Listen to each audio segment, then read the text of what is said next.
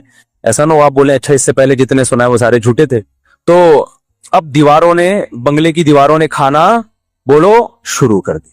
میاں بیوی اکیلے, بڈھا بڈھی بیٹھے ہوئے ہیں, کوئی پھر ہم جیسوں کو دیکھتے ہیں, ہم جیسے فنڈامنٹلسٹ بنیاد پرست غریبوں کو دیکھ رہے ہوتے ہیں, یہ مولوی اتنے بچوں کو لے کے گھوم رہے ہیں, کوئی بیٹا ہے کوئی پوتا ہے, یا مولوی ٹائپ کے لوگ, اس کی بہو ہیں, اس کے داماد ہیں, اس کے نواسے ہیں, اس کے پوتے ہیں, گھر بھرا ہوا ہے. تو وہ دیکھتے ہیں کہ یار یہ تو کیا ہو گیا, کچھ بھی نہیں ہے. تو اس نے کیا کیا, جب دیواریں نا 1000 گز کے بنگلوں میں گیا ہوں, یہ بیڈ روم, یہ بیڈ روم, یہ بیڈ روم, یہ بیڈ روم, دیواریں کھا رہی ہوتی, مجھے وحشت ہونا شروع ہو جاتی, ابے اتنے بڑے بڑے گھر بنتا ہی نہیں ہے, اس سے تو ہمارا چھوٹا گھر اچھا ہے. میرا گھر بڑا نہیں, آپ جائیں نا تو میرا خیال ہے 150 گز بھی نہیں ہوگا میرا گھر جو مسجد نے مجھے دیا ہوا ہے. لیکن میں جاتا ہوں, بچے فوراً ابو ابو کرتے ہیں, باہر سے واپس آؤ, تم چپک جاتے ہیں, کیا لے کر آئے ہمارے لیے, آپ باہر سے آ رہے ہو ہمارے لیے کیا لے کر آئے ہیں بھائی. بقرعید پہ اونٹ خریدنا ہے, وہ دوسرا آ کے کہہ رہا ہوتا ہے ہم نے وہ جو ہے وہ بکرا خریدنا ہے. ہمیں تو شوق اتنا نہیں ہے, بچوں کی خاطر ہمیں بکرا منڈی جانا پڑتا ہے. تو ان کی خوشی سے انسان خوش ہوتا ہے, ان کے رونے سے انسان پریشان ہوتا ہے.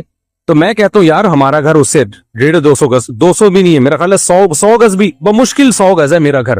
ایک فیملی والا بتا رہا ہوں میں, آپ کہو گے چاروں کو 100 گز میں کیسے ٹھوسا ہوا ہے, یہ وضاحتی بیان دینا پڑتا ہے. ایک فیملی, اس میں میرا خیال ہے 4 بچے ہیں, 5 بچے مجھے یاد نہیں ہے, 16 میں پلس مائنس کرنا پڑتا ہے. تو میں تو اپنا بتا رہا ہوں, میں جب جاتا ہوں حج سے میں واپس آیا تھا, بچوں نے ویلکم لکھا ہوا, پورا کمرہ سجایا ہوا, کتنا اچھا لگا یار. جب میں آ رہا ہوں بچیوں نے کیا کیا, پھول بنائے ہوئے, اور ایسا مجھے میری آنسو نکل آئے خوشی سے.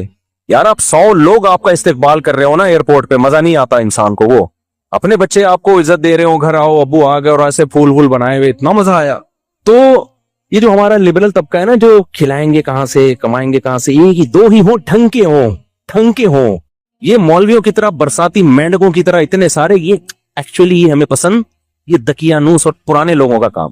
2 ہوں تمیز کے ہوں, وہ تمیز کے ہی تھے, وہ ڈیفنس میں جو ہوا ہے نا 3, وہ تمیز کے تھے. تمیز کی رپورٹ پیش کر رہا ہوں آپ کا. ہمارے بدتمیز ان کی رپورٹ بھی پیش کر دی جو تمیز کے نہیں ہے نا. جب اتنے سالے ہوں گے تو 16, خود سوچو یار, کوئی تمیز کے ہو سکتے ہیں؟ لبرل لوگ بولتے ہیں 16 تمیز کے ہو ہی نہیں سکتے. پھر دوسرے گھر ہے, اس میں بچے ہیں. اللہ, مجھے تو ڈر لگتا ہے نظر بس سے اللہ بچائے. میرا مقصد شو مارنا نہیں ہے, میرا مقصد تمہیں موٹیویٹ کرنا ہے کہ کیوں اپنی جانوں پہ ظلم کر رہے ہو نسل کو روک کے. مجھے تمہیں موٹیویٹ کرنے سے کیا مل رہا ہے, 5 روپے بھی نہیں مل رہے. تو میں بتا رہا ہوں کہ جب فیملی پلاننگ والے اور یہودی اور یہ لبرل لوگ تمہیں غلط گمراہی کے راستے پہ لے کے جا رہے ہیں, تو میرا فرض بنتا ہے کہ میں تمہیں ہدایت کا اور قرآن و سنت کا راستہ بتاؤں. میں برباد مت کرو اپنی نسلوں کو, اپنے بڑھاپے کو بے رونق. بڑھاپا کیا, جوانی بھی بے رونق ہوتی ہے. تو دوسرے گھر میں جا رہے ہیں, وہ کہہ رہے ہیں ابو ہم لوگ کے گھر میں آ رہے ہیں. ابو کہاں آ رہے ہیں, ہم لوگ کے گھر میں آئے ہیں. ٹھیک ہے, ان کو اس پہ خوشی, ابو ہم لوگوں کے گھر میں آ رہے ہیں. وہ پکڑ لیتے, ابو اب یہاں بیٹھو آپ, ایک ہی ہوگی, اب زیادہ شادی ہمارے میں آتا. خیر, تو وہ کیا ہوا کہ جی دیواریں کھا رہی ہیں. جیسے میں تو دیکھتا ہوں 1000 گز کے بندہ ہی نہیں ہے یار, اس میں کیا فائدہ اتنا بڑا گھر بنانے کا یار. اس سے تو ہمارے چھوٹا گھر اللہ کا شکر ہے بہت اچھا ہے. تو اب کیا ہوا کہ جی میں, وہ بزرگ نے جو ہے نا, جب 60 سال کے ہو گئے, دیواروں نے ان کو کھانا شروع کیا. تو کتے کا آپشن ابھی ہمارے ہاں اتنا, کتے کا کلچر اتنا پھیلا نہیں ہے. انگریز تو وہ اولاد کو فون کر کے بلاتا ہی نہیں ہے کہ میری تنہائی دور کرو, وہ ڈائریکٹ بازار سے کوئی اچھا سا کتا خرید کے لے آتا ہے, یا پہلے سے پالا ہوا ہوگا اس. وہ چونکہ مسلمان تھے, انہوں نے کہا جب میرے پاس 3 بچے ہیں تو میں کتا کیوں پالوں. تو انہوں نے اپنے بچوں کو فون کیا, بیٹا میں اب تنہائی کے ٹائم گزار رہا ہوں, میں چاہتا ہوں تم لوگ پاکستان سیٹل ہو جاؤ. میرے بیٹے بیٹیاں بہویں داماد, تم بیٹے ہو تو شاید تمہاری شادیاں ہوں گی, بچے ہیں تمہارے, تم لوگ بہوؤں کے ساتھ ادھر آ جاؤ. یار مجھ سے نہیں رہا جا رہا.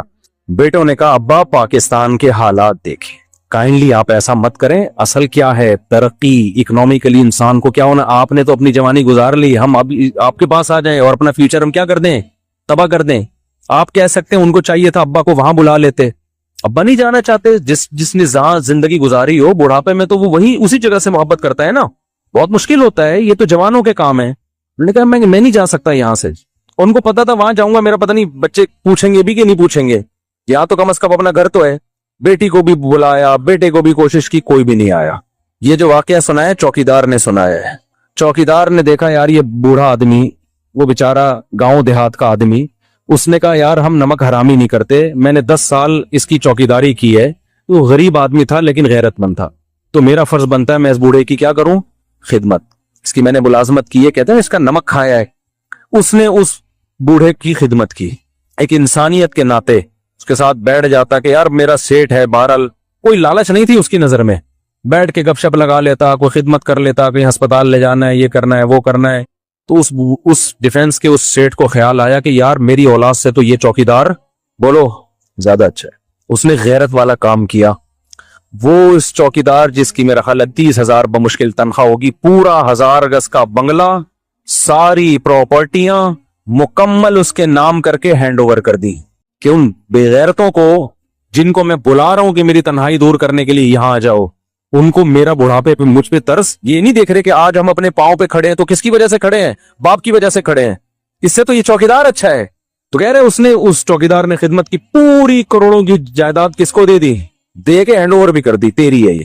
ابا کی بلاخر ڈیتھ ہو گئی, آ گئے تینوں ماشاءاللہ, بہت نیک تھے, چاند پہ قدم رکھنے کی پلاننگ تھی ان کی. تو چاند پہ پھر غربت میں تو نہیں جاتا نا آدمی, فوراً آ گئے اور آتے ہی کہا کہ بھئی یہ بنگلہ تھا ابا کا, فلاں. چوکیدار نے کہا آپ کا کچھ بھی نہیں ہے, کیس فیس ہوا, سارے ڈاکومنٹ اس کے نام تھے. آج وہ چوکیدار لائف کو کیا کر رہے ہیں, انجوائے.